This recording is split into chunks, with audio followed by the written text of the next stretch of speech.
Buenas tardes, bienvenidos a esta segunda sesión del ciclo de oficios artesanales en Encrucijada.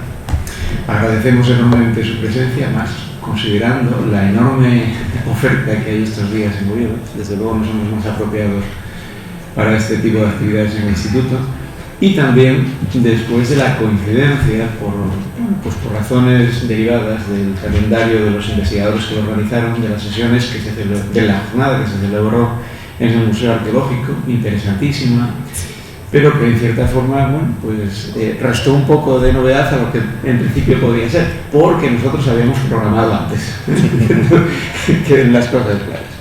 En fin, en todo caso, como saben también, la conferencia es grabada, de tal manera que si conocen personas interesadas que pudiesen desear ver lo demás, está a partir de una semana o de muy pocos días, estará disponible en la web. Hoy tenemos para presentar la exposición a Orlando Morán, conocido de todos ustedes, licenciado en Historia por la Universidad de Oviedo, arqueólogo con una amplia experiencia. Yo creo que trabajó en todo el abanico de yacimientos posibles, rurales, urbanos, paleolíticos, neolíticos, castreños, en fin, no hay queda nada por tocar, absolutamente nada, ¿no? Y además forma parte del grupo de investigación Yagor, que dirige la catedrática de Historia Medieval de la Universidad de Oviedo, Margarita Fernández Mena. Pero, siendo estas razones suficientes como para que Orlando venga aquí cada vez que quiera hablar del trabajo que desarrolla, no ese es el motivo principal, sino precisamente su labor como ceramista. Su labor como ceramista y además como ceramista de una actividad genuinamente representante de la actividad tradicional artesanal en Oviedo, que es los alfares de Faro. En estos momentos, y por eso también él está aquí, es realmente una de las personas que representan la última esperanza de que efectivamente una actividad tan importante como fue, hoy sabemos que desde época pleno-medieval hasta la actualidad, pues no desaparezca y pueda continuar con el brillo y con el éxito que sin duda alguna merece. La Asociación de Amigos de la Alfarería del Faro, de la que también es componente, yo creo que está cada día más activa, y desde luego la intención del Instituto de Estudios Asturianos era hacer esta labor visible. El título lo escogió el profesor Orlando, pero yo espero que además de contarnos esta lectura etnoarqueológica de las producciones en Faro, también nos ilustre, para los que conocemos menos cuál es la situación, cuáles son las expectativas, las perspectivas de futuro, y en cierta forma de qué manera podemos ayudar para que este empeño en el que está tanta gente involucrada pues llegue a buen término. Así pues, y sin entretenerles más, pues les dejo en compañía de Orlando. Muchísimas gracias por su presencia. Buenas tardes, muchísimas gracias por la invitación, Alridea, Ángel Villa, coordinador de este ciclo de conferencias. ¿Parece que no se oye? Sí. Ah, ¿no se oye? Sí, yo sí. ¿Se oye ahí atrás? Habla. A ver, ¿se me oye? Sí. Vale, ¿cómo se oye mejor? Ahora. Vale. Pues nada, agradecer la invitación a Alridea, Ángel Villa, coordinador de este ciclo de conferencias acerca de los oficios tradicionales en Asturias. Pienso que un ciclo de conferencias necesario, ¿no? Dado la situación que presentan en los oficios tradicionales, en serio peligro de desaparición, y en especial uno de ellos que es la cerámica y la alfarería, que es uno de los grandes desconocidos en Asturias. En muchos casos, en ser el país de la madera, muchas personas imaginan que la producción cerámica era más representativa quizá en la meseta y no en Asturias, que como veremos tiene una larga tradición y una larga historia de producción. Nos vamos a centrar en la alfarería de Faro, por ser la alfarería, pues como bien dijo Ángel Villa, conocida, más antigua y más importante de las alfarerías tradicionales asturianas, ¿no? Es una alfarería que se localiza en Oviedo, a escasos 6 kilómetros de la ciudad, en una aldea, y que tuvo un éxito bastante importante, sobre todo en la Edad Moderna, principalmente por la calidad de sus arcillas. En este plano podemos observar la localización de los principales centros alfareros en Asturias en época moderna contemporánea. Es un plano elaborado por José Manuel Feito, y vemos cómo Faro se localiza en el centro de Asturias, siendo el principal centro productor, y los otros dos centros productores más importantes son Miranda en Avilés y Llamas de Mouro en Cangas de Narcea. Sin embargo, tenemos un buen número de pequeños centros productores del que apenas tenemos noticias, o se conocen muy pocas cosas de su situación en el pasado y de sus producciones, ¿no? El resto de centros productores que vemos en el plano, tanto Cangas Onís, tanto Colla, Villayo en Llanera, son centros satélites de Faro, ¿no? Que ya lo explicaremos un poco más adelante, porque en un momento determinado de la historia familias de alfareros farucos iniciaron una migración hacia otras localidades y siguieron produciendo la cerámica de Faro. Bueno, un poco la presentación, vamos a hablar de Faro, vamos a empezar por el presente de la cerámica de Faro, luego haremos una revisión del pasado de Faro, toda la historia que tiene esta alfarería, y trazaremos un poco las líneas de futuro que pueda tener esta cerámica. En la imagen vemos lo que es el taller actual, el único taller actual en funcionamiento de Faro. Es el taller de Selito, que vemos que es este pequeño edificio que se localiza a la derecha de la vivienda. Un edificio que no tiene ninguna característica especial, es simplemente un espacio en el que se realizan todas las labores de torneado y de fabricación de piezas. En el interior del taller, bueno, tenemos una parte, el taller es muy pequeño, el taller original, tenemos una pequeña parte de secadero de piezas y un duerno de madera en el que se prepara el barro para la fabricación. Este es el duerno.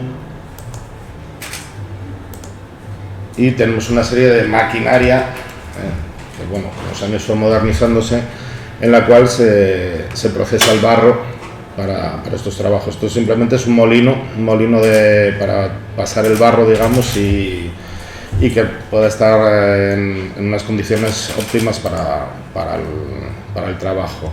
Tenemos una serie de molinos también especiales, que son molinos para la fabricación de los esmaltes, de las fritas de esmalte alfarero. Este es un molino en el que se mete una mezcla de arena y una serie de óxidos y de minerales para hacer la frita alfarera. Y luego tenemos molinos maneros, molinos de mano, para la elaboración de los óxidos que se utilizan para la decoración de las piezas. Esta es una ampliación que tuvo el taller. Es una parte, digamos, más moderna del taller, en el que se utiliza también como secadero de piezas. Aquí vemos todo un conjunto de piezas que están esperando el secado. Es una parte bastante importante del proceso de fabricación de las piezas, para que posteriormente pueda meterse al horno, a la cocción. Principalmente porque las piezas siempre tienen que entrar al horno perfectamente secas. No pueden estar con ningún grado de humedad, porque si no reventarían dentro del horno, ¿no? Aquí vemos más piezas en proceso de secado. Y la parte quizá más importante del alfar, que es el torno.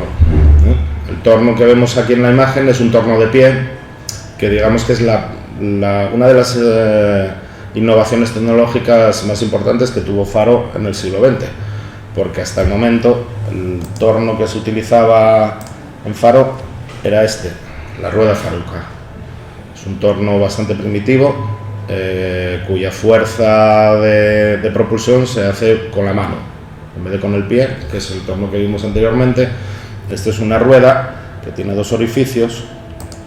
Aquí podemos ver una reproducción de la rueda que se hizo a instancias de la Asociación de Amigos de la Alfarería de Faro, en la que se observan dos orificios, que es el alfarero se sentaría delante de esta rueda de torno con una pequeña tachuela, daría impulso con la mano a la rueda para que tuviera la inercia suficiente como para centrar la pella de barro, abrirla, levantar las paredes y conformar la pieza, ¿no?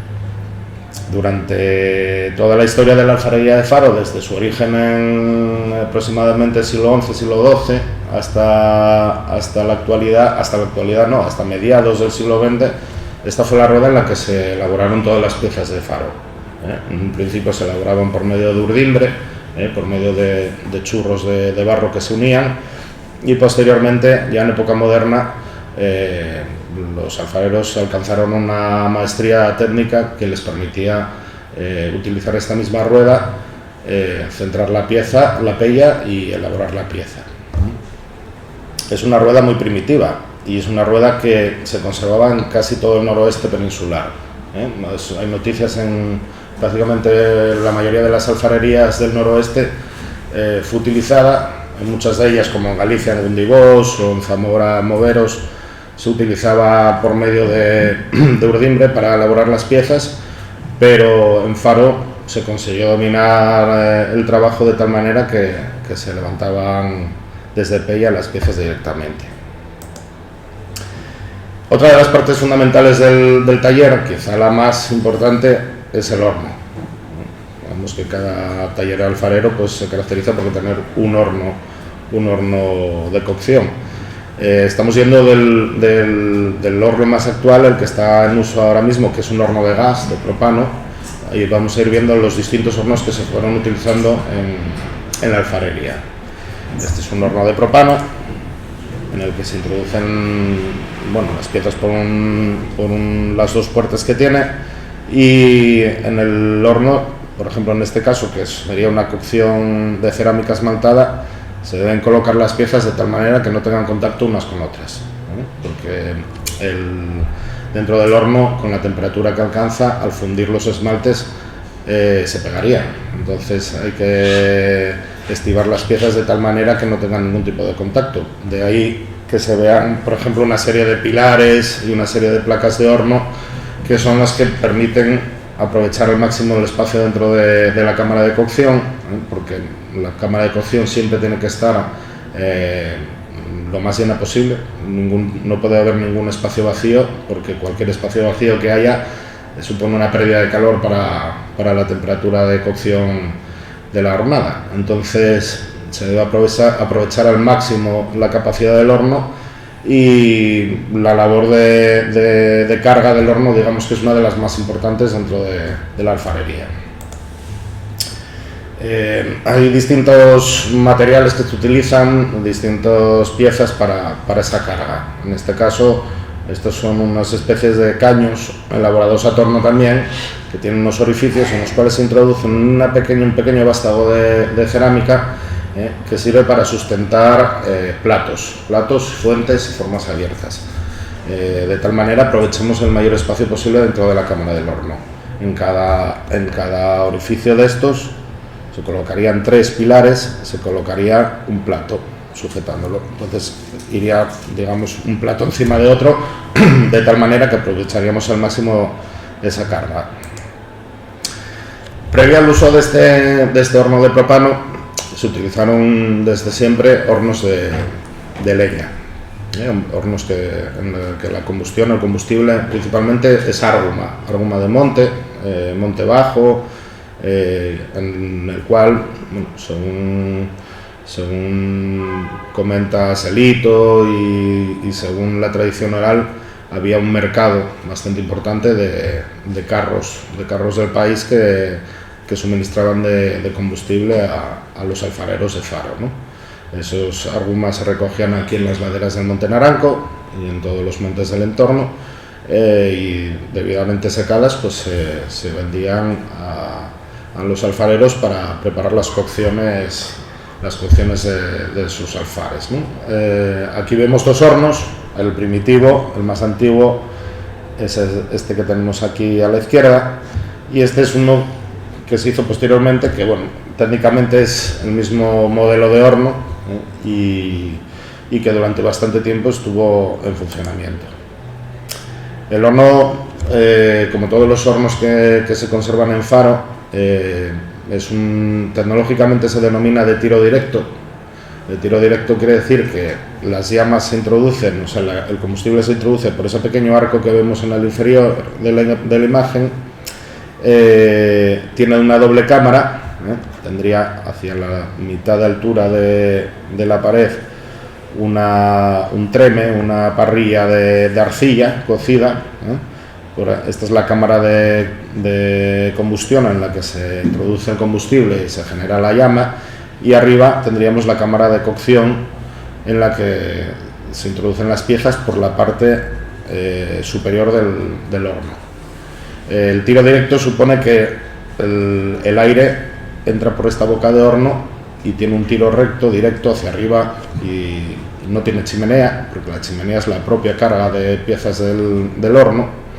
El horno se puede suplantar según la necesidad que haya de piezas. Cuando se hacía una hornada, pues si había un número de piezas más grande, mayor que la capacidad del horno, pues el horno, como veremos en otras imágenes, se suplanta, se eleva lo necesario para aprovechar al máximo la carga, ¿no? Las llamas atraviesan las piezas y el tiro se realiza a través de esos pequeños huecos que hay en las piezas, que en la parte superior se cubre de cascotes de piezas ya cocidas, y por ahí saldría la llama finalmente para finalizar la cocción. Estas son unas fotografías que nos cedió Esperanza Ibáñez de Aldecoa, una de las principales personas que se dedicó a la investigación de la alfarería de Faro, y son fotografías de una de las últimas cocciones de leña que se realizó en Faro, quizá a finales de los años 80. Aquí tenemos a Lito, el padre de Selito, y están preparando la carga de un horno. Como bien decíamos antes, toda esta parte que vemos sobrelevada con ladrillos, este sería el horno, y este pequeño murete de ladrillos es un añadido que se hace para cargar al máximo posible la cámara de cocción. Todos estos ladrillos luego irían cubiertos con barro, se conformaría la pared del horno con barro mismamente. Aquí estamos viendo cómo están colocando las piezas, que es una de las labores que requiere mayor maestría por parte del alfarero, porque es muy importante la localización de cada pieza dentro del horno. No se colocan todas las piezas, digamos, de una forma irregular dentro del horno. Cada pieza tiene un lugar, porque hay que hacer una cocción uniforme. Cada pieza tiene unas características que hay que evitar que esté expuesta en exceso a una temperatura más alta que otra, puesto que obviamente cuando se empieza a hacer la cocción, la parte inferior del horno tiene una temperatura mucho más alta que la parte superior. El final de la cocción supone que tiene que igualarse esa temperatura. Se tiene que tratar de que todas las piezas estén cocidas a igual o similar temperatura, porque si no, algunas piezas corren el riesgo de fundirse o de estropearse, y otras quedar poco cocidas.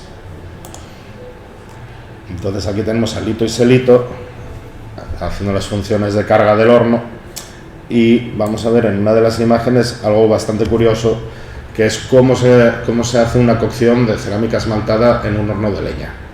Porque la cerámica esmaltada, la cerámica que no tiene esmalte, puede estar en contacto entre sí dentro del horno y no habría ningún problema, no se funden las piezas ni se pegan.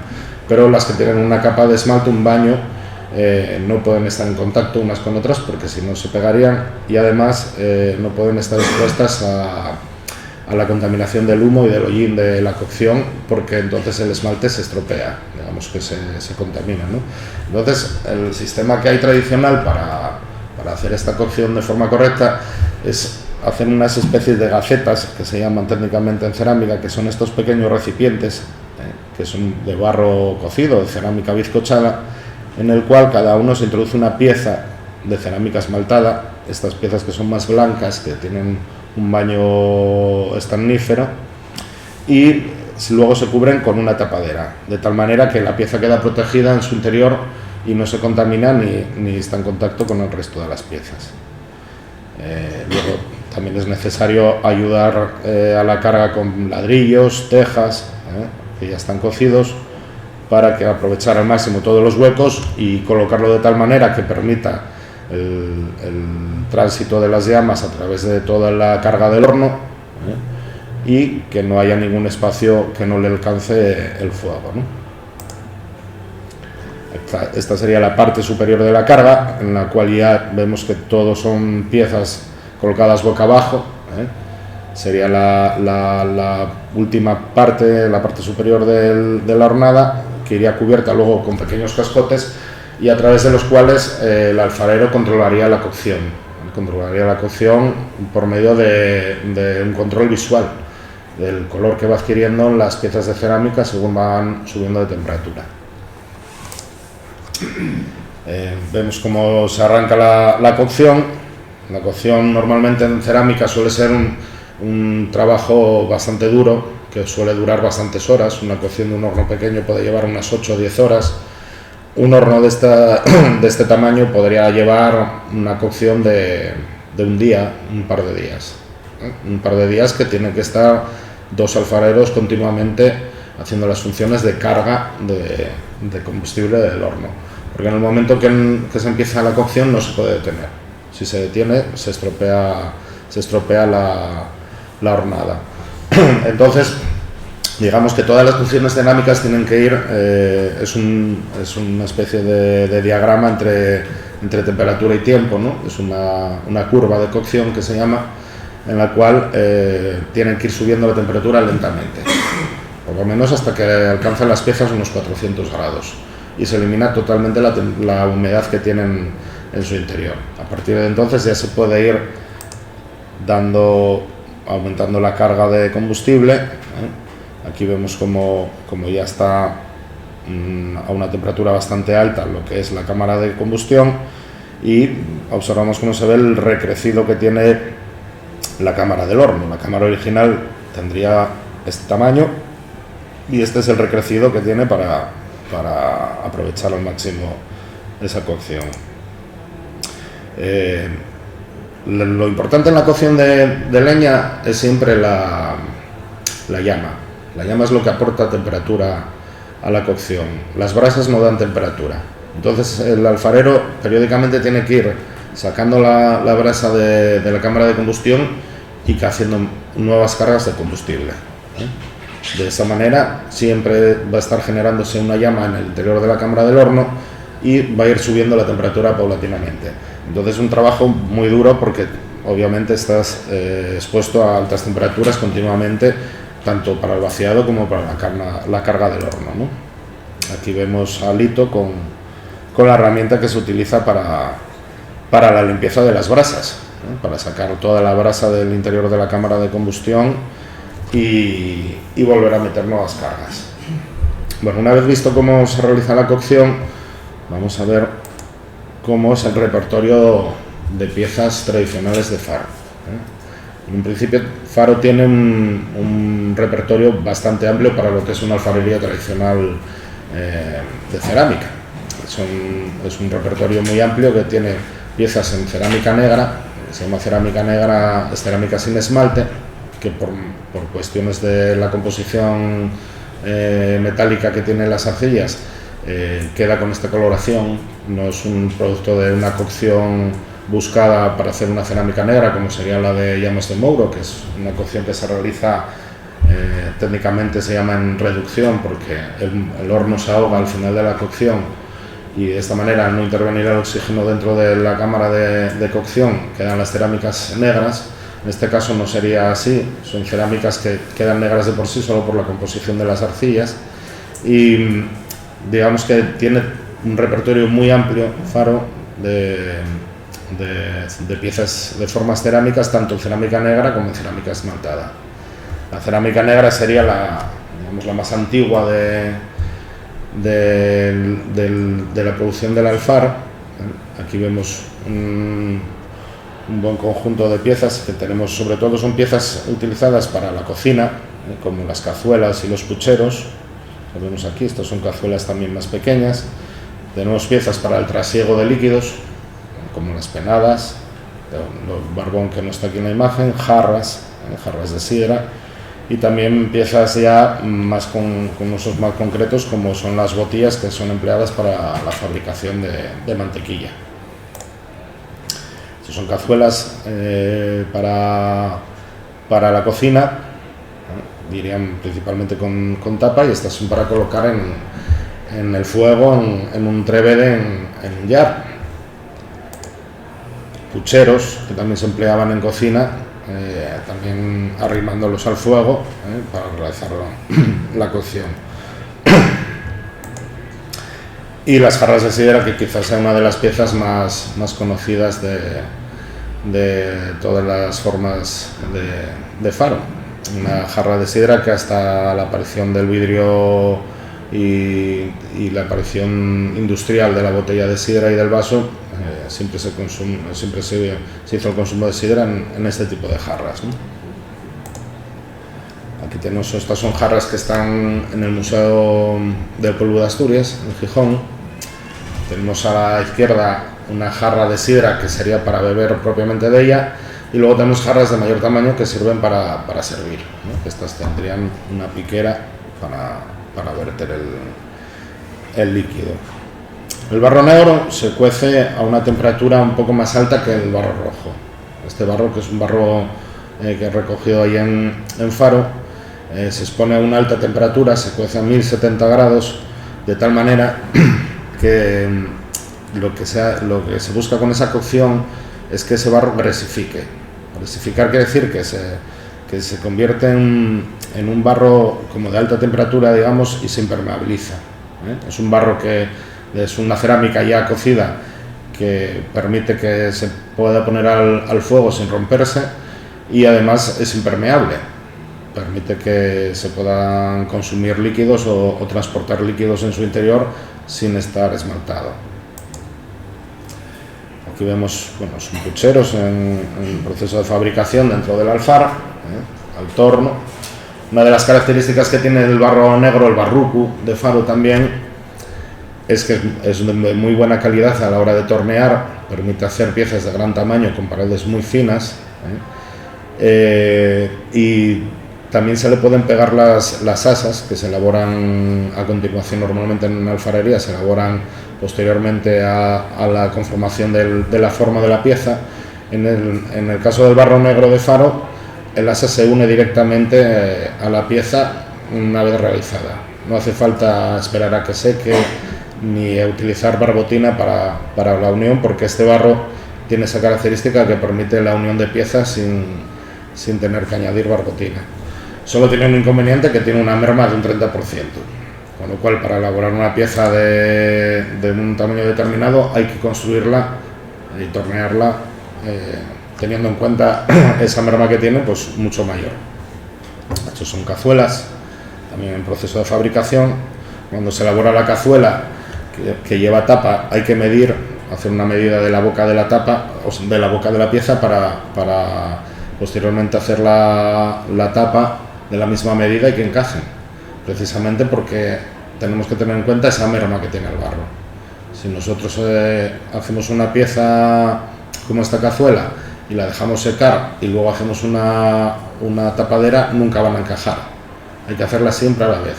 O sea, y la única forma de hacerlas a la vez es con un compás tomar una medida para que la pieza sea del mismo tamaño. Estas son reproducciones de jarras medievales, que es otra de las cosas que se elaboran en el alfar.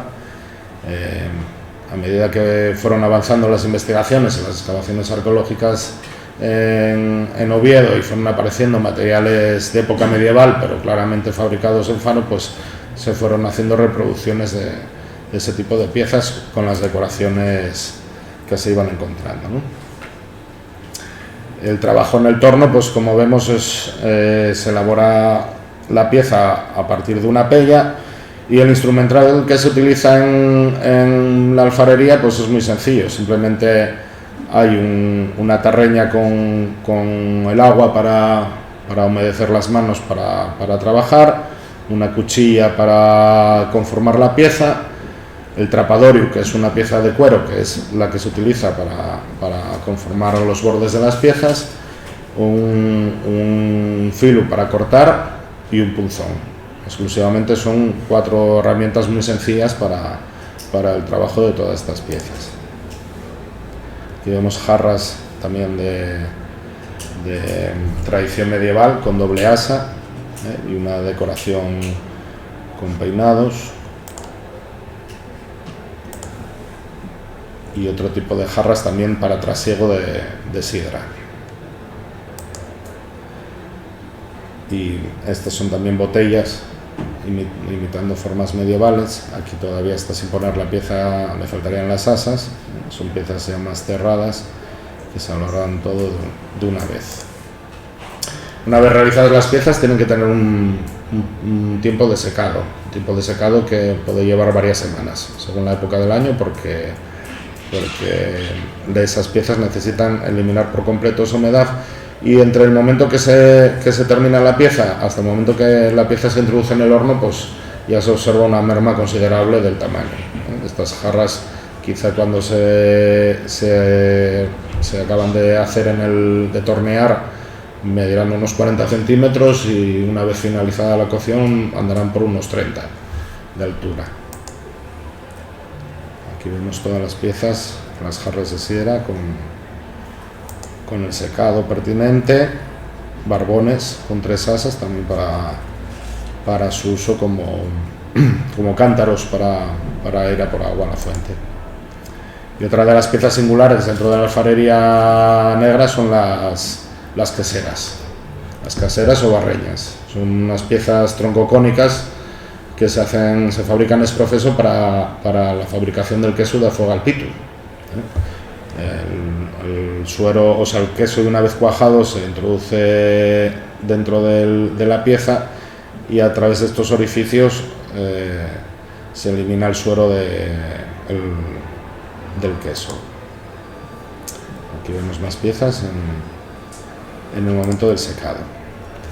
La cerámica esmaltada es una cerámica que tiene una variedad ya de formas mucho más amplia que la cerámica negra. En muchas de las piezas de cerámica negra se reproducen en cerámica esmaltada, ya sean las jarras de sidra, ya sean los barbones, las penadas, las botías, pero se añade un nuevo repertorio de piezas bastante amplio, sobre todo piezas relacionadas con la vajilla doméstica. Son piezas abiertas y suelen ser fuentes, platos, escudielles, todo lo relacionado con la cacía, con la vajilla para el consumo de alimentos en la casa, ¿no?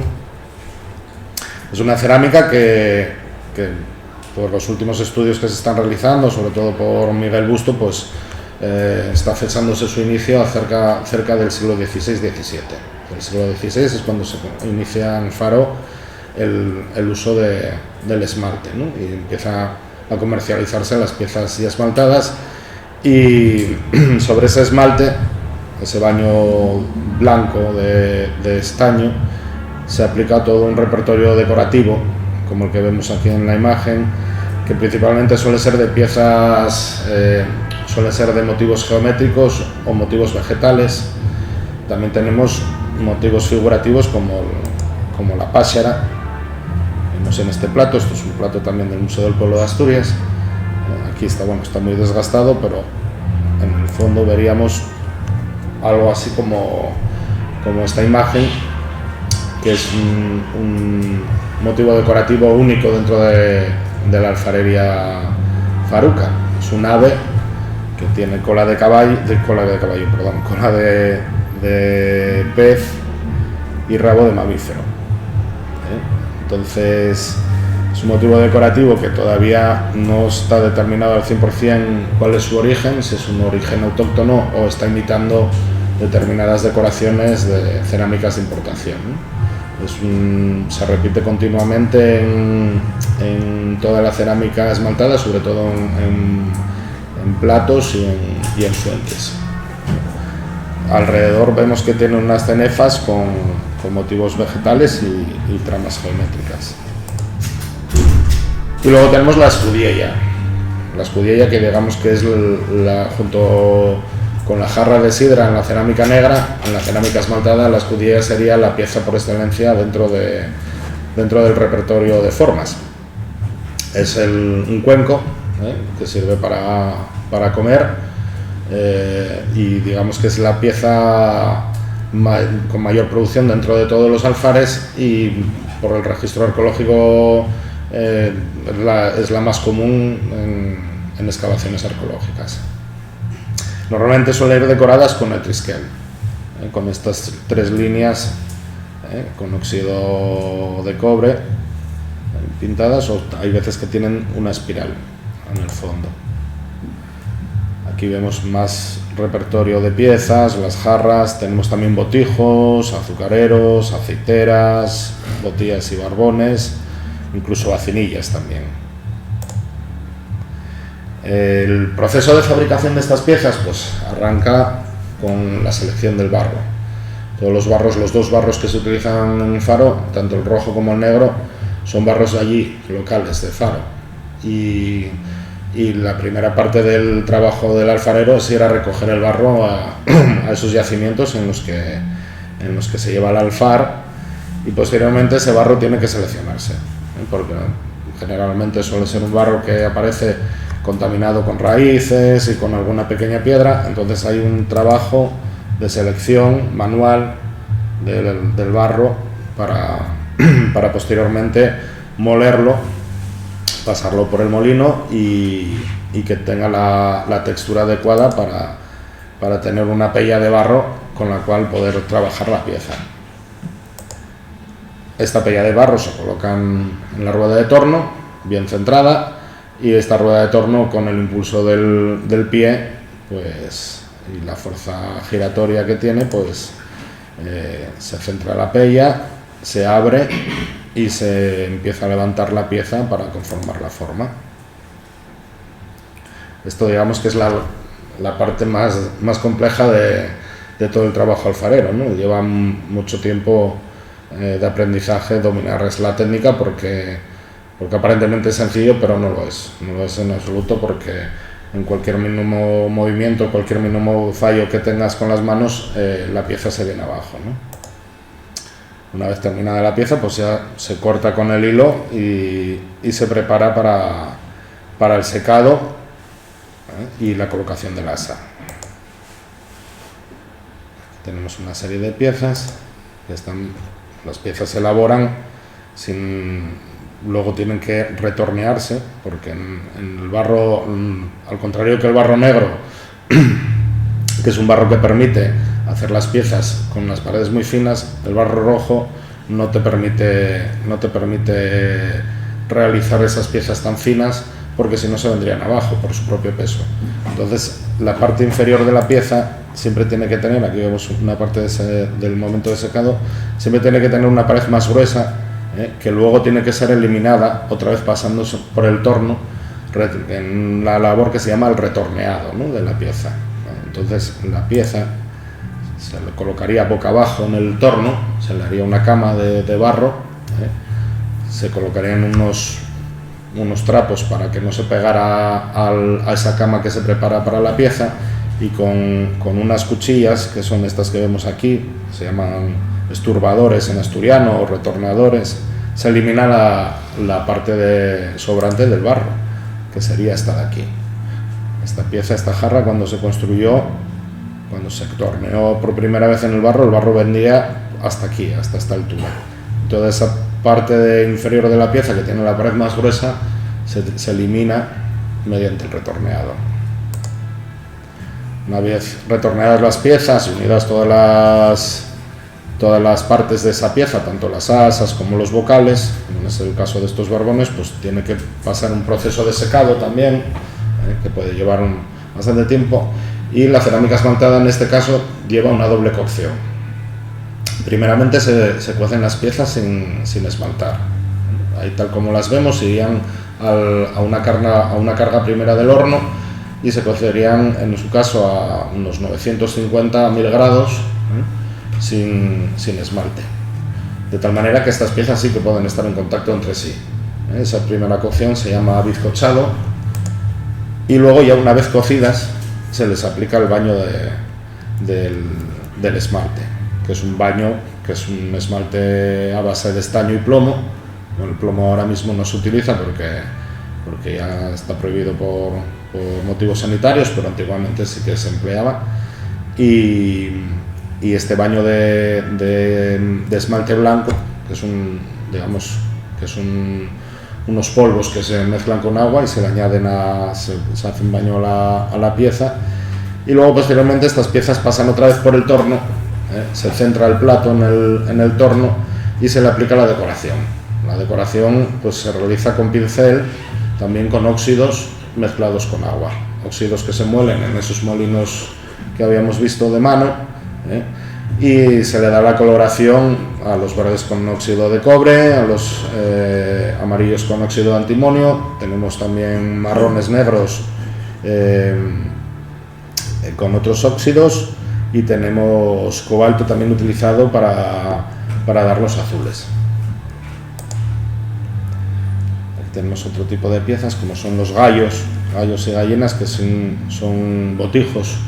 Son piezas bastante complejas de elaborar, en los cuales se introduce el líquido por aquí, por el asa, y tiene un bocal justo encima del pico, en el primer pico de la cresta.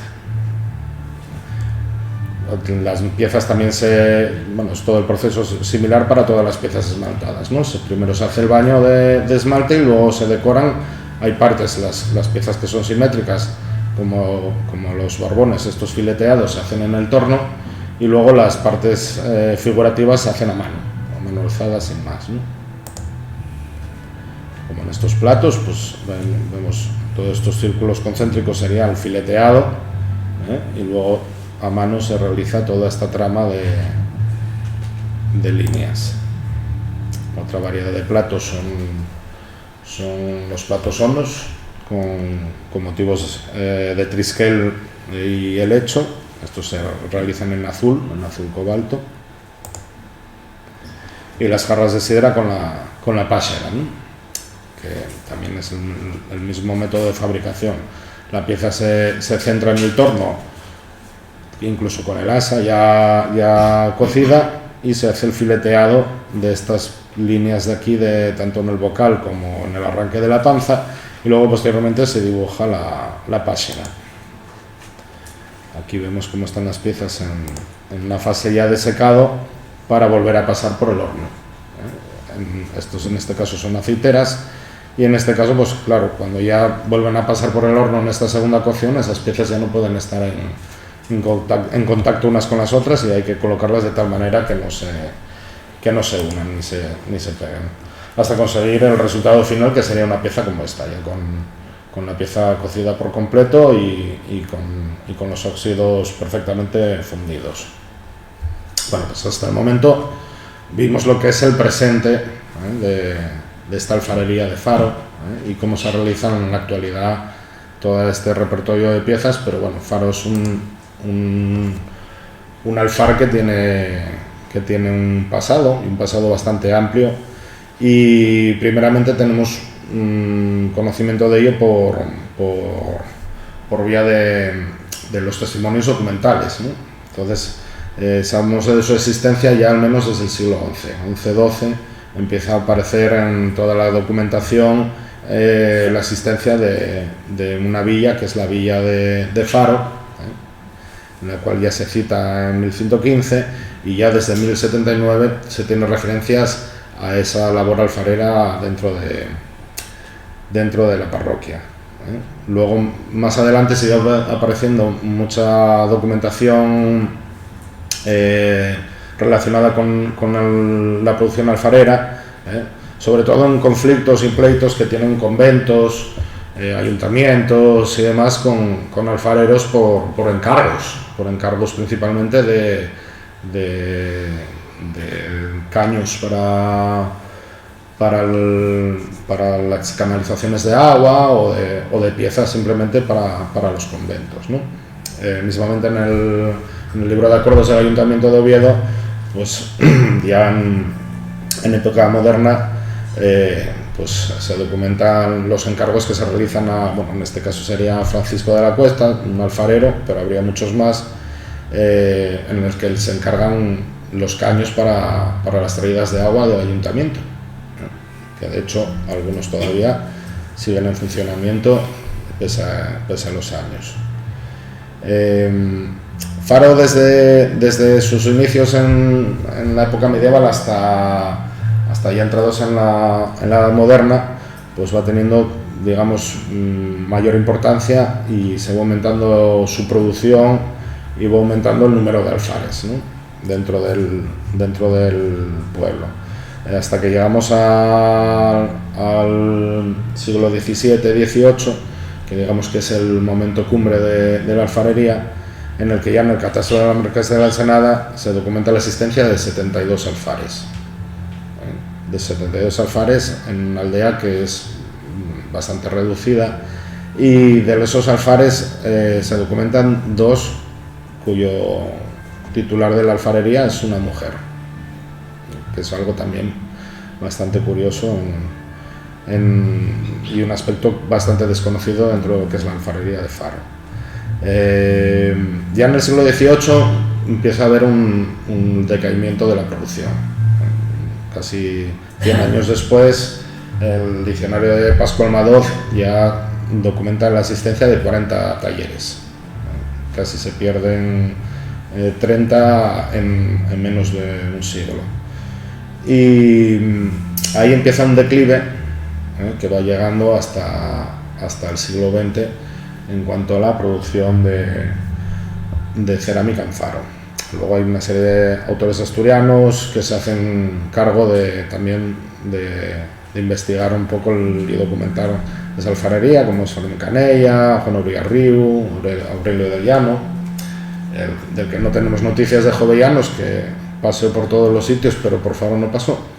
Y sí que tenemos referencias de sus visitas a Miranda en Avilés, o a Ceceda, que también documentó una alfarería allí, pero sin embargo de Faro no tenemos noticias. Ya metidos ya en el siglo XVIII comienza a haber ciertas iniciativas empresariales en lo que va a ser en un futuro la fabricación de loza ya industrial. Previamente a ello, pues hay un intento empresarial de crear una protoloza, una fabricación de lozas en la Vega de Poja, en Siero. Estas cerámicas que vemos en la imagen, y debido a la proximidad que tiene con Faro y debido a la demanda de mano de obra, pues existe un trasvase de alfareros desde Faro al Rayo, a Vega de Poja, a Siero, para fabricar este tipo de vajillas, de jarras, de botías, que tuvieron mucho éxito en el siglo XVIII y siglo XIX. Es la cerámica que conocemos popularmente como la cerámica del Rayo, que tiene unas formas, algunas similares a las de Faro, con unas decoraciones más esbeltas, y la característica principal es que tiene toda la decoración en azul, ¿no? Un azul cobalto. Entonces muchos de los alfareros de Faro se trasladan al Rayo a seguir produciendo esta cerámica que no tiene luego mucha perduración en el tiempo, porque digamos que los empresarios que inician esa empresa pues deciden cerrarla, y los alfareros que allí quedan, pues algunos por decisión propia, pues establecen sus propios talleres ahí ya en Siero, ¿no? Y siguen fabricando estas piezas. De la misma manera, algunos de ellos vuelven a Faro, y en Faro se sigue produciendo esta cerámica del Rayo, pero no utilizando barro blanco, barro de loza, sino utilizando el barro rojo de Faro. Hasta es un repertorio cerámico que se sigue empleando hasta en la actualidad, ¿no? O sea, todavía al día de hoy Selito sigue fabricando piezas del Rayo en el Alfar tal como se realizaban en Faro. Estos son botías en barro rojo de Faro, este es el orificio para meter una espita de madera. Aquí se mazaría la nata para elaborar la mantequilla. Estas son las botías en el Alfar de Faro, preparadas para una vez retorneadas ya, porque estas piezas también, lo mismo que vimos anteriormente con las jarras, son piezas que con esta panza que tienen no se pueden hacer de una vez al torno. Hay que hacerlas con un poco más de base y esas piezas luego tienen que pasar por el torno. Aquí vemos cómo se prepara una cama en la rueda del torno. Esto es una pieza digamos como un cilindro de arcilla torneada, la cual se sujeta con una cuerda y se le colocan una serie de trapos para poder voltear la pieza y retornearla. Luego ya posteriormente colocar las asas. Estas son esas mismas botías del Rayo, con el baño del esmalte blanco y con la decoración de azul cobalto. Otro fenómeno curioso dentro de la historia de la alfarería de Faro es que es una cerámica que tuvo una cierta expansión ya en el siglo XIX. Entonces hay una serie de familias de alfareros farucos que por el momento tampoco conocemos los motivos por los cuales tienen que irse o deciden irse de Faro y se establecen en otras localidades, pero continúan con la producción cerámica. Hay casos como el de Somió en Gijón, como es esta jarra que tenemos en la imagen, que son jarras de sidra, que es así, que está bastante bien documentado, que es una producción de una familia encabezada por un alfarero llamado Primitivo Cuesta, que establece en Somió, utiliza barros locales de allí de Somió y prácticamente dedica su producción casi en exclusividad al suministro de jarras de sidra y de vasos de sidra para los yagares que había en todo el entorno de Gijón, de Cagüeñes, de Somió, de toda esa zona, que es una zona con una larga tradición de fabricación de sidra, ¿no? Entonces se elaboran piezas que son muy similares a las jarras de sidra de Faro en negro, como esta de la izquierda, pero con otro barro y luego quizás con otro tipo de acabados ya más personales por parte del alfarero. Otro de los puntos fundamentales, de las localidades fundamentales donde se trasladaron alfareros de Faro, es en Villayo, en Llanera, en el concejo de Llanera, en el cual se siguieron elaborando piezas con unas arcillas similares a las de Faro y con unas formas muy similares a la cerámica negra.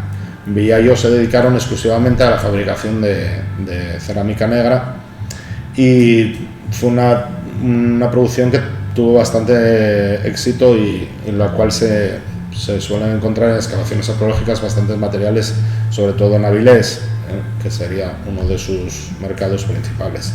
Otros puntos de otras localidades en las cuales se establecieron alfareros de Faro son en Colla, en el concejo de Piloña.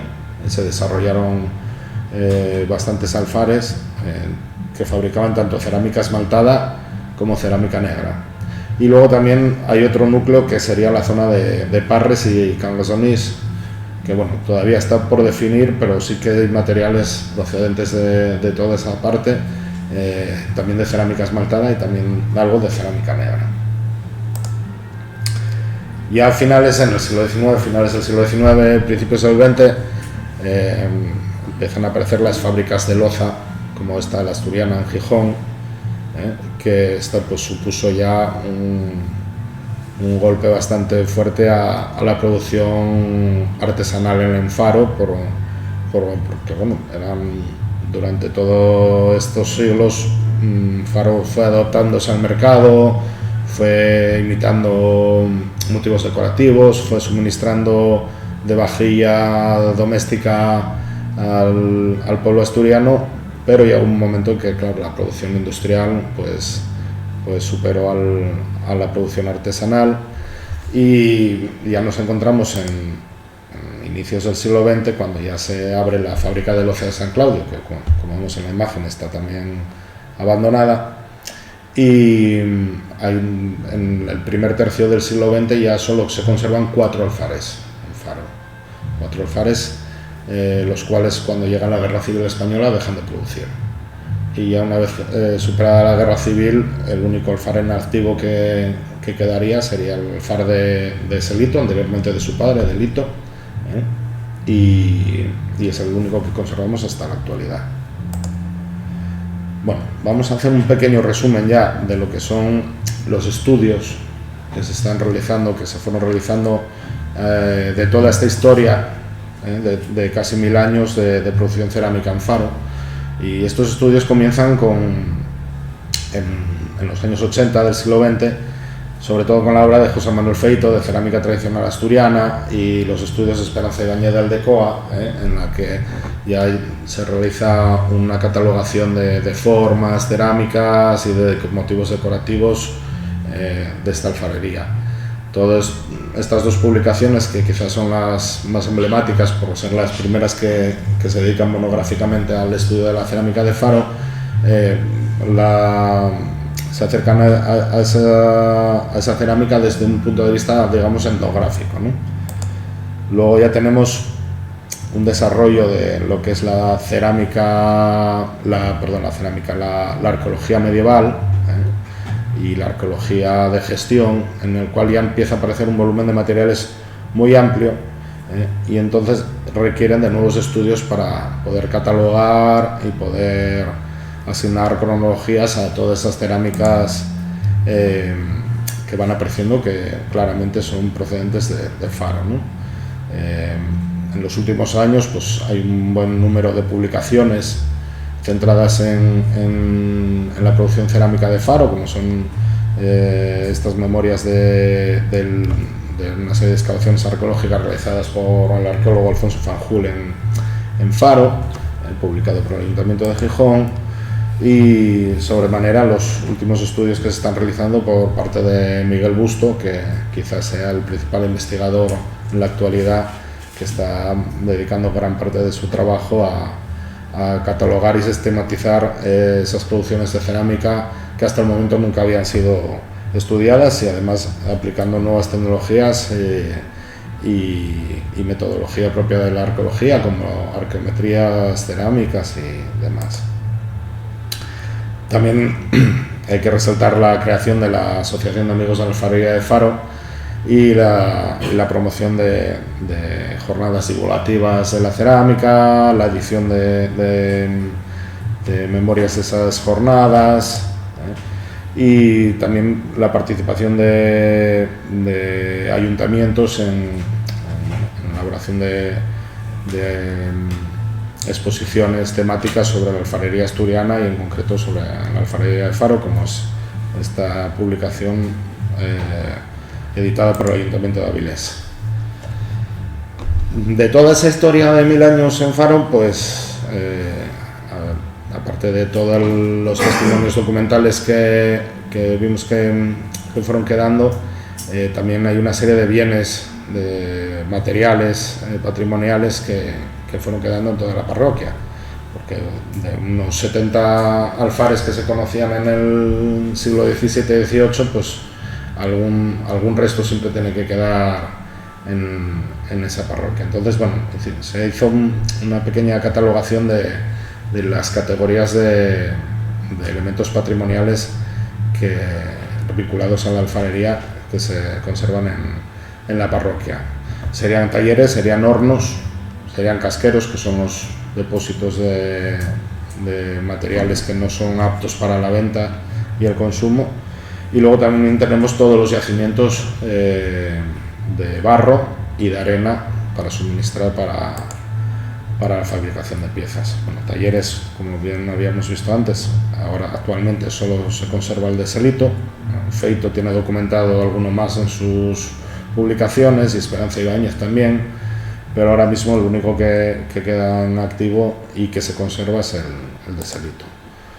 De los hornos, tenemos unos 9 hornos en distinto estado de conservación, de los que mejor se conservan pues sería el del Fornace, el de Selito, digamos. Tenemos este de la CAI, que prácticamente son todos iguales tecnológicamente hablando, luego varían morfológicamente, unos son de planta circular, otros son de planta cuadrada o rectangular, pero bueno, técnicamente son siempre el mismo tiro directo con la cámara de combustión y la cámara de cocción. Este es el horno del Lin de Katusha, que es quizá el que mejor estado de conservación tiene, incluso presenta un pequeño cortafuegos y se conserva dentro de una finca particular. Los casqueros, pues es bastante común su localización. Si alguien pasea por el pueblo de Faro, pues si se fija un poco por los taludes de los caminos, observará que está lleno de pequeños fragmentos de cerámica.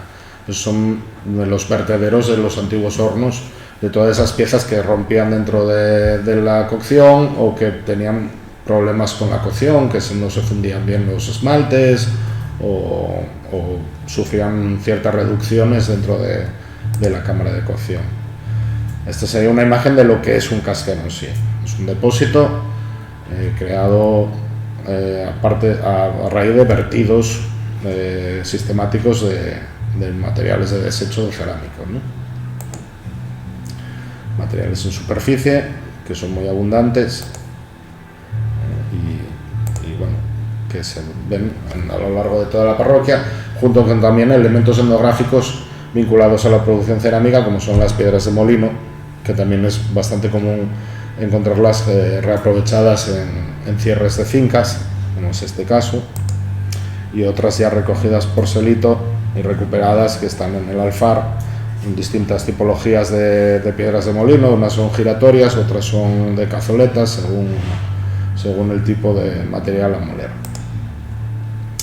Otro de los elementos a proteger, digamos, dentro del conjunto patrimonial de Faro sería los yacimientos de barro, las barreras o los barreros. En este caso aquí vemos a Selito recogiendo barro negro en una zona próxima al Alfar, en uno de los yacimientos en los que se extrae el barro directamente. Aquí vemos simplemente es un pequeño agujero en el terreno en el que se localiza la veta de barro adecuada y se recoge. Y también hay alguna pequeña cueva de las cuales se recoge arena. Que, bueno, se denominan areneros, puede denominarse de otra manera, pero bueno, en realidad en esta cueva lo que se viene es a recoger una arena muy fina que se utiliza como desgrasante cerámico para añadirlo al barro rojo, para mejorar la plasticidad del barro a la hora de pasar ese barro por el torno y trabajarlo. Todos estos elementos que vimos así un poco por encima, junto con los casqueros, que hay unos 17 inventariados ahora mismo, hasta el 2018 estaban sin ningún tipo de protección, exceptuando el taller de Selito. El resto de elementos vinculados a la alfarería de Faro carecían de protección arqueológica o patrimonial, lo cual pues, motivó que muchos de ellos se fueran perdiendo por el desarrollo urbanístico de la parroquia. Y todavía en el 2016 uno de los últimos hornos que se conservaba en buen estado pues fue destruido para simplemente construir un pequeño aparcamiento. Ahora por suerte parece que ya están incluidos dentro del inventario de patrimonio cultural del Principado, con lo cual por lo menos pues se pueden preservar un poco de cara al futuro, para futuras investigaciones y para disponer de esos bienes para su estudio y su conservación. En Faro también se realizaron una serie de excavaciones arqueológicas. Hasta el día de hoy se excavó en cuatro lugares de la parroquia. Este núcleo, digamos, que tenemos en el centro es Faro, que se compone de varios barrios. Tiene el Faro de arriba, Faro de abajo, tiene esta zona de aquí que es el Canto del Rey, el Barreru, que se localiza por aquí, toda esta zona. Entonces, en los últimos años, con distintas motivaciones, fueron realizando una serie de excavaciones arqueológicas con el objetivo de catalogar esos yacimientos que estaban apareciendo, sobre todo casqueros cerámicos, y ver tanto qué cronología o qué periodo histórico se corresponden, ¿no? En concreto, se realizaron 2 excavaciones aquí en el Canto del Rey y en la zona de la Cay, en Faro de Arriba y en el Barbero. La primera de las excavaciones arqueológicas en el Canto del Rey, realizada por Alfonso Suárez Saro, instancias de la Universidad de Oviedo, se realizó en este área que tenemos cubierto de matorral, próximo a una granja avícola, y fue una de las primeras excavaciones que dio unos resultados en los que ya se veía que en Faro había una producción cerámica ya desde época medieval. Entonces, en esta excavación se documentan una serie de materiales, principalmente ollas y pucheros y algunas jarras, en las que claramente la tipología es medieval, las decoraciones, y como vemos estas piezas de aquí, estas ollas con estos peinados verticales, incisiones y demás, y entonces, bueno, pues quizá el primer momento en el que ya se empieza a tomar en consideración que la producción cerámica de Faro pues ya viene desde unos momentos bastante antiguos. Son cazuelas con masa, y esta es una de las piezas que se conserva en el Museo Arqueológico de esa excavación, ¿no? Aquí vemos pues, que es de la cerámica negra, el barro negro de Faro, pero bueno, la tipología de la pieza no tiene nada que ver con las piezas que estuvimos viendo hasta el momento, sino que son piezas claramente de factura medieval, con estos bordes y estos peinados, ¿no? Estas piezas no se elaboran a torno, se elaboran por urdido. Se utilizaría seguramente una rueda similar a la faruca, lo que pasa es que todavía no existía un dominio de esa rueda lo suficiente para poder levantar las piezas de una vez con la rueda, sino que se tendría que hacer a base de tiras de barro que se van soldando y uniendo hasta elaborar toda la pieza por completo. En el año 2012, pues Alfonso Fanjul desarrolla un nuevo proyecto arqueológico y vuelve al Canto del Rey, a la zona en la que se excavó anteriormente, en el 88, y va a excavar una serie de casqueros cerámicos también claramente medievales. Y uno de los mayores, de los principales hallazgos de esta campaña de excavaciones es, bueno, aquí lo vemos, es este corte estratigráfico en el que vemos una arcilla totalmente rudefactada, que sería la sección de un horno cerámico de época medieval. Aquí vemos, estos son pequeños sondeos con la granja avícola, y en uno de ellos se localizó lo que es una estructura de un horno de planta oval, semienterrado en la arcilla. Aquí vemos unas imágenes de él, en las que solo se conserva esa pequeña cámara de combustión. La tecnología sería similar a los hornos que habíamos visto de Faro. Esta sería estas tiras de barro, digamos, cocidos, serían la parrilla del horno, y sobre esta parrilla irían las piezas para la cocción, ¿no? Uno de los hitos de esta excavación es que se obtuvo una muestra radiocarbónica, se hizo una prueba radiocarbónica de una muestra de carbón del interior del horno y de una fecha de finales del siglo XI, principios del siglo XII, con lo cual sabemos que al menos en esta zona del Faro ya se estaba produciendo cerámica desde esa época, con lo cual tenemos pues casi 1000 años continuos de producción. Esto es una sección que ese equipo de investigación hizo hipotética de lo que sería el horno. Bueno, como vemos claramente, la doble cámara, la parrilla. Bueno, en este caso la reproducción no debería ser así, porque aquí tendría que haber un tiro para que salgan las llamas de la cocción. Y estas son las piezas que aparecen en el interior del horno, que son claramente también similares en las que Alfonso Saro había localizado en el 88. Son piezas con barro de faro, pero claramente con una tipología medieval. Son ollas y pucheros con peinados horizontales, peinados verticales, incisiones, reticulados, algunas conservan algún pie soldado a la pieza. Aquí vemos algún dibujo de ellas.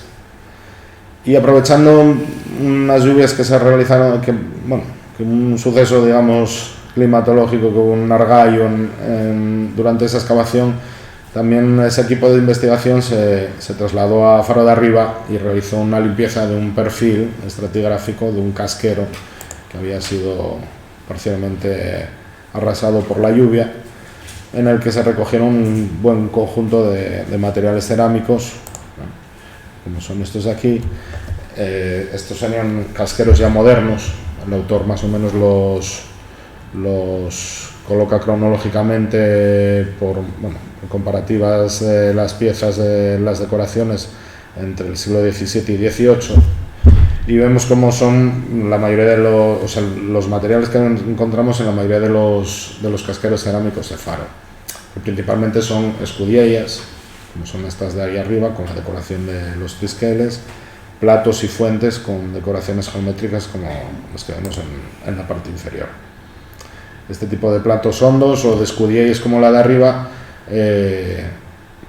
están en el casquero porque no tuvieron una cocción correcta. Si vemos la superficie que tiene blanca, es una superficie en la cual el esmalte no se llegó a fundir correctamente. Al tacto sean piezas que son ásperas, y además vemos que esta decoración de trisquel, que debería de ser un verde de óxido de cobre, está amarillo por una reducción que sufrió dentro de la cámara del horno. Aquí vemos una serie de elementos más vinculados a esa producción alfarera, como son las toberas para evitar que las llamas estén en contacto con las piezas esmaltadas dentro de la cámara de cocción. Una nueva producción que estamos todavía en una fase de discusión acerca de si es de Faro o no, que parece que sí que es, que tenemos unas decoraciones esponjadas y ya otra serie de piezas con meladas, tapaderas, platos con la pásera, platos y fuentes, ¿no? Que principalmente son todos los repertorios comunes en los alfares de Faro a lo largo del siglo XVII y XVIII. La última campaña de excavaciones que realiza este equipo se realiza en Casanola, en un casquero que se localiza en el Barreru.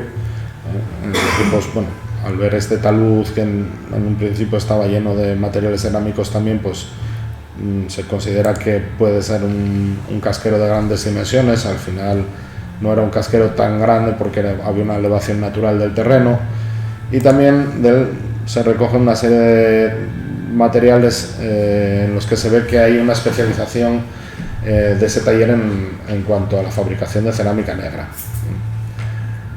Es un aspecto que todavía no se conoce al 100% porque no sabemos si hay talleres que se especializan en producción de cerámica negra y otros de cerámica esmaltada, o los hay que combinan las dos producciones. Aparentemente muchos de ellos combinan las dos producciones, pero en este caso parece que la producción principal es de cerámica negra, como esta que vemos aquí con decoración peinada. Estos son restos de cazuelas con estas decoraciones incisas. Aquí vemos más, pero también viene acompañada de algún plato y alguna almofía, alguna fuente con decoración esmaltada.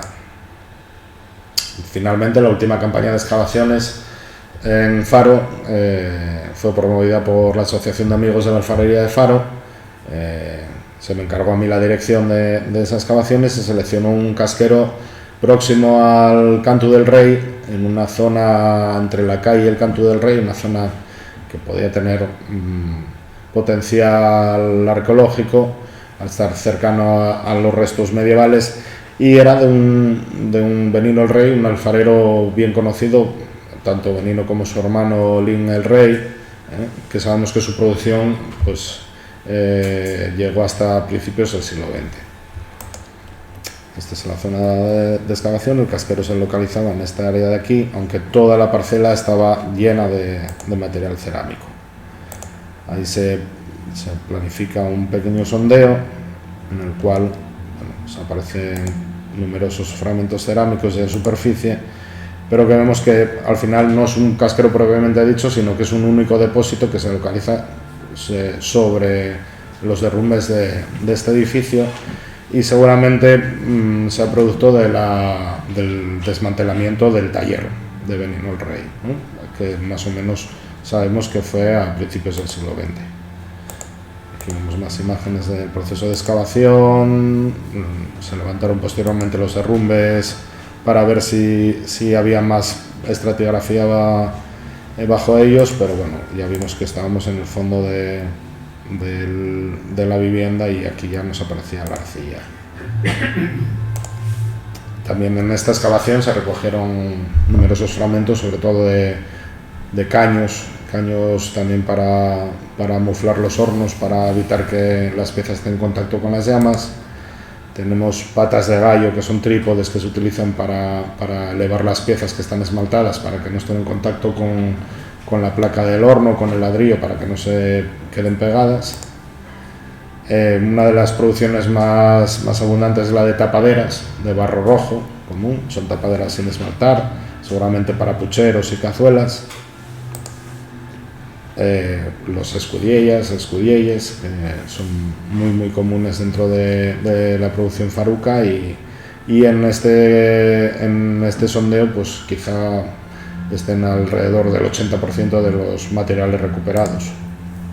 Aquí vemos distintos tipos de decoraciones, algunas con círculos y otros con los trisqueles, ¿no? Tenemos fondos de fuentes con decoración vegetal, platos con páxaras, y este tipo de piezas como las que habíamos visto en la excavación de Casa Xuanín, de unas cerámicas esponjadas. Y bueno, ya para finalizar, ya hablamos del presente y hablamos del pasado de la cerámica de Faro, pues simplemente dar unos apuntes para el futuro de la cerámica de Faro. Y bueno, pues consideramos que el futuro de la cerámica pues tiene que pasar por la protección de esos elementos patrimoniales que se conservan dentro de la parroquia, y su puesta en valor para disfrute y estudio de la gente y de la sociedad. Por otro lado, también sería muy importante esa continuidad en cuanto a los estudios y las investigaciones, tanto en Faro como fuera de Faro, en esos centros receptores y esos mercados que ahora mismo pues tanto Miguel Busto como Fran Lara pues están estudiando. Y sobremanera, pues una de las ambiciones, de las aspiraciones de la Asociación de Amigos de la Alfarería de Faro, que es la creación de un centro de alfarería en Faro. Un centro de alfarería en el cual sea un pequeño museo en el que se recojan todos esos elementos patrimoniales y esas piezas antiguas que se conservan de Faro, pero además que sirva como un centro de producción y un taller escuela para la formación de nuevos alfareros y alfareras, para que esta tradición de prácticamente 1000 años no se detenga. Y sin más, pues muchísimas gracias.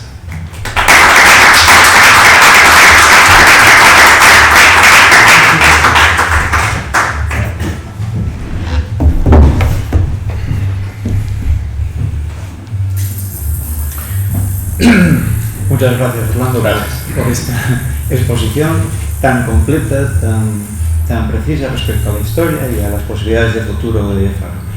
Si desean hacer alguna pregunta, pues tienen la palabra. Julio. A ver, estaba usted comentando que Faro es un poco el núcleo del cual hay que distribuir diferentes alfares en Asturias. Hay una evidencia de lo que es la pertenencia del Villayo, Fares y Villayo, sin ninguna duda sobre 1773 es cuando se instalan en Faro. Por esas fechas también se instala el primer alfarero conocido en Liñero, en Viciosa. Y hay un núcleo que a mí me llama la atención y que, bueno, que me ha atraído mucho, es el de Ceceda. Sí. Porque en el de Ceceda hay producción, la alfarera del siglo XIII probablemente, pero sin duda el XV. Sí. A ver, el núcleo de Ceceda, la principal fuente que tenemos para saber de su existencia es Jovellanos. Por Jovellanos. Creo que Jovellanos es el que documenta la existencia, y además él se refiere a que es una alfarería femenina. Es una alfarería realizada por mujeres y describe un poco cómo es el sistema de fabricación de las piezas, que también es como una rueda como la faruca, pero sería un modelo de fabricación similar a la cerámica de Moveros de Zamora, que también es una alfarería femenina principalmente, y que se elabora mediante urdido con una rueda baja a modo de tormenta, ¿no? No parece que se conserve nada del núcleo de Ceceda, porque parece ser que por los datos que se dan estarían junto a la carretera, estarían más o menos en donde está el puente. Entonces es fácil que no se conserve absolutamente nada. Ya, tesoros. Sí, en esa zona hay varios. También hay, pero ya más arriba, en Torazo, en Cabranes sí que se conserva algo tal, bueno, está bastante lejos de Ceceda. Pero yo, de lo poco que conozco yo nunca vi una pieza de Ceceda, no sé cómo será. O sea, yo solo conozco por referencias documentales, y no me da la sensación que no se debe conservar ninguna localización exacta de dónde pudo estar. Cuando las investigaciones que hicieron en los años 80, hubo varias personas que pasaron por ahí, pero no se conserva de lo que dan allí, no se conserva. No, las noticias es que estaba en la parte, por donde pasa la carretera nacional, y bueno, esa zona pues sufrió bastantes ampliaciones y demás, y aparentemente ni hay casi prácticamente ni sitio para que se conserve nada, ¿no? Hombre, sería interesante hacer un trabajo de prospección e intentar localizar a ver si quedan algún resto. Tres hornos están localizados. ¿Están localizados? Y un cuarto que no sabemos muy bien. Ah, mira, pues eso no tenía conocimiento. Pero por eso a mí lo que me llama la atención es que haya cerámica, sin duda algunas, bueno, según la que analizó Miguel del Busto, sí, del siglo XV seguro, y probable es el siglo XIII, con lo cual estamos hablando de un desarrollo, o que quizá hubiera una migración de Faro posterior a un núcleo que ya existía. No, bueno, a ver, en cuanto a la cerámica de Ceceda, tampoco tenemos ninguna referencia que tenga relación con la de Faro. Posiblemente no tenga ningún tipo de relación, que sea una producción que se desarrolló de forma autónoma allí, que no tiene absolutamente nada que ver con la de Faro. No lo sabemos, porque prácticamente no sabemos nada, pero bueno, es bastante importante, y en el caso de que se conserven, pues sí que sería interesante investigarlos por una cuestión, porque de época medieval, centros productores cerámicos solo conocemos Faro. Sabemos que tuvo que haber muchos centros productores, porque por todas las excavaciones arqueológicas que se están realizando, pues sí que se ve que hay mucha cerámica que es de producción local, pero el problema es que no tenemos localizados los centros productores. Lo único que sabemos de su existencia es Faro, al 100%. Y bueno, pues que haya otro del siglo XII, del siglo XIII que se conserve en Ceceda, pues sería bastante interesante de cara a por lo menos tratar de investigar qué tipo de materiales se están produciendo allí, y poder tener más datos para clasificar estas cerámicas medievales, que muchas de ellas son inclasificables porque no tenemos referencias comparativas.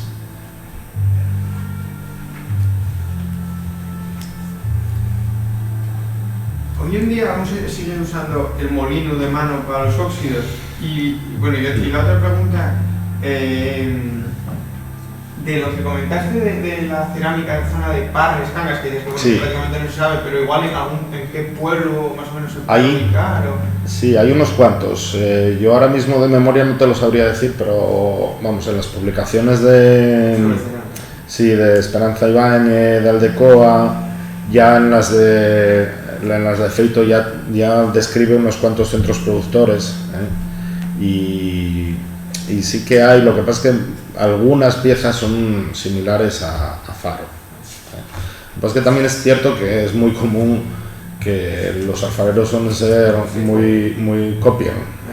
O sea, se suele copiar tanto motivos decorativos como formas que tienen mercado. Entonces habría que determinar si de alguna manera son alfareros que se trasladan de Faro allí, o son alfareros locales que lo que están haciendo es imitar a los de Faro. Eso es pues, una cuestión que habría que dilucidar. Y luego, bueno, pues sí, en cuanto a los óxidos, sí que se sigue utilizando el molín de mano, el manero sí que se sigue utilizando. O sea, para darle el último afinado al polvo de óxido, para mezclarlo con agua y hacer la decoración.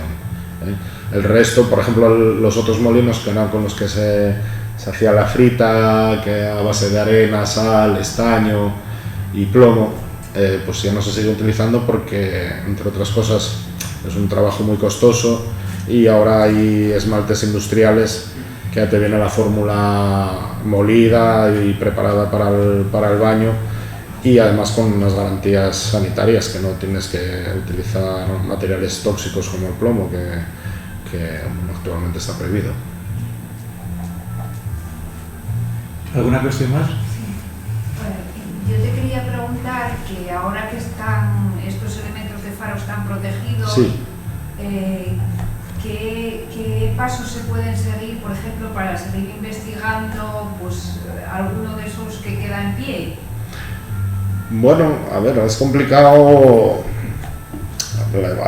Ahora mismo están realizando una serie bastante importante de investigaciones en todo el equipo de Fran Lara y de Miguel Busto y este hombre Ñáñez están haciendo en cuanto a materiales de otras excavaciones en las que aparecen materiales de Faro. Investigar en Faro o excavar en Faro pues plantea una serie de problemas. Primero, que todos estos elementos tienen propietario, son parcelas privadas, los hornos tienen dueño, los casqueros, todos los elementos. Entonces, primeramente se necesitaría una autorización de la propiedad para poder acometer cualquier tipo de actuación o investigación en ellos. Y luego, bueno, yo considero que sí que debería haber un plan director para hacer eso. No debería hacerse excavaciones por excavar, ir picando en determinados sitios, sino tendría que tener una lógica y un sentido, y tener un proyecto de investigación ambicioso y tener una estrategia de saber en dónde puedes excavar y qué es lo que quieres excavar y qué resultados quieres obtener, o lo que estás tratando de investigar, ¿no? Mira, me refiero concretamente al que vimos antes, el de la CAI. Sí. ¿Qué pasos se tendría que seguir para poder investigar en ese...? Pues primeramente tener financiación y tener la autorización de la propiedad. El de la CAI quizás sea es uno de los que mejor conservados está, y también es uno de los que yo considero que si se llega a hacer el centro de alfarería en Faro y el ayuntamiento decide una vez invertir algo de dinero en todo el patrimonio que tiene Faro, pues sí que debería restaurarse, porque está en un camino, está en una calle y está a la vista de todo el mundo. Entonces, y ese sí que merece la pena restaurarlo y bueno, adecentarlo para tenerlo como un elemento etnográfico para cualquier visitante, ¿no?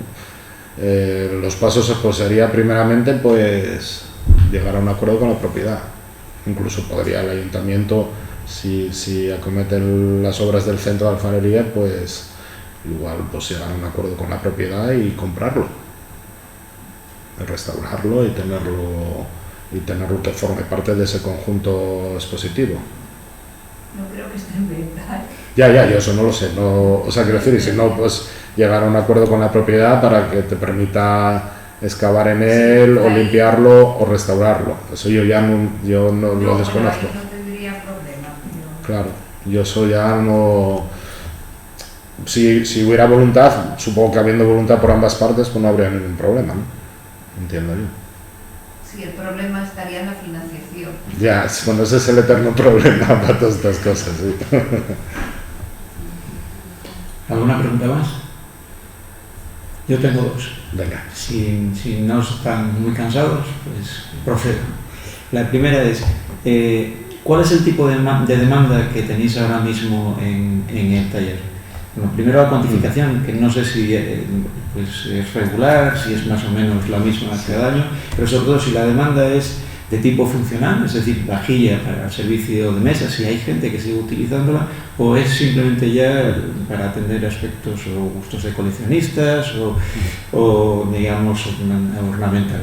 Esa es la primera. Y la segunda, los barreros, los barredales, ¿están sometidos a algún tipo de gestión administrativa o de permiso, autorización, concesión? Lo digo porque, claro, me imagino que es consustancial, ¿no?, con la producción, no solamente el procedimiento de trabajo, sino también la naturaleza del material con el que curras.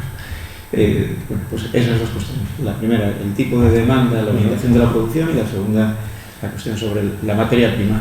Pues bueno, ya la segunda, por ser la última, pues no tiene ningún... O sea, el barrero en el que aparecen las fotografías es un monte público. Público no, es del pueblo, digamos, de Faro. Entonces no existe ni ningún permiso administrativo, ni ningún... O sea, está haciéndose, digamos, como se lleva explotando desde antiguo, ¿no? O sea, el Selito tiene la autorización del pueblo para recoger allí barro y no existe ningún permiso de ningún tipo, ni ninguna licencia, ni nada, ni protección tampoco, que bueno, uno de los aspectos que ahora mismo se pretenden proponer por parte de la Asociación de Amigos de la Alfarería al Principado es que también tome en consideración la protección de esos yacimientos. De alguna manera, no sé qué tipo de figura se le podría dar para protegerlos, para evitar que, porque claro, si te falta el barro, pierdes la alfarería también. Entonces debería ser bastante importante que se conserven y que se conserven con el uso tradicional que se vienen dando. Y luego con el tipo de demanda que tiene el taller, pues bueno, ahora mismo demanda de funcional, digamos, no la hay gente, poca, que igual, pues, porque bueno, todas estas piezas que estamos viendo se pueden utilizar. Yo de hecho las utilizo en casa, o sea, quiero decir que no se puede comer en un plato de faro y en una escudiella, o puedes utilizar una fuente para un día que tengas una comida especial o cualquier cosa y no hay ningún problema. Pero normalmente la demanda suele ser más tipo coleccionismo. Ya desde hace bastantes años todas las alfarerías tradicionales en España fueron desapareciendo, la gran mayoría de ellas, y muchas de ellas se sostuvieron gracias al coleccionismo, que sí que es bastante importante, el coleccionismo de cerámica tradicional, ¿no? Entonces, digamos que hay una doble vertiente, una coleccionismo y otra, digamos, como piezas ornamentales. O sea, utilizar una jarra de sidra para poner como decoración, o un plato, una pásera, etcétera, ¿no? O sea, principalmente la demanda es como un objeto decorativa. Existe una demanda por parte del Ayuntamiento de Oviedo, encarga todos los años jarras de sidra al Alfar para es el regalo institucional que da el Ayuntamiento cuando los enlaces matrimoniales que se realizan en el Ayuntamiento, pues los novios llevan de regalo una jarra de sidra y bueno, la viabilidad de todo esto pues es bastante difícil, porque vivir de la alfarería ahora mismo pues igual no es viable al 100%, porque no existe una demanda tampoco hay un mercado ni existe una demanda de piezas tan alta como para poder vivir de ello o sacar medianamente un sueldo. Normalmente suele ir compaginada con cursos de formación o talleres didácticos o cosas de ese tipo. Aún así, bueno, también vivir de ello es algo que debe ser, me imagino, bastante complejo. Yo lo intenté un poco, pero bueno, habría que dedicarle muchísimo más tiempo para poder vivir de ello y bueno, me parece bastante difícil.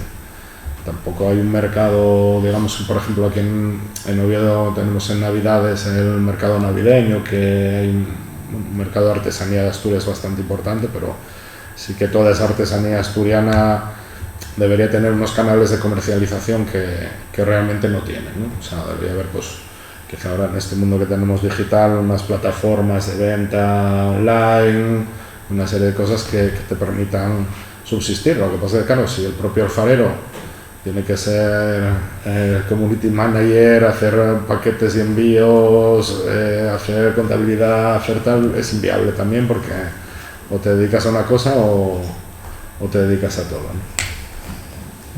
¿Alguna pregunta más? Pues les agradecemos enormemente de su presencia, que sepan, por si están interesados, que el próximo jueves continuaremos el ciclo dedicado a la carpintería de ribera, a la tipología de naves pesqueras, y será impartida por Manuel Ramón Rodríguez Rodríguez. Les esperamos. Muchísimas gracias. Gracias.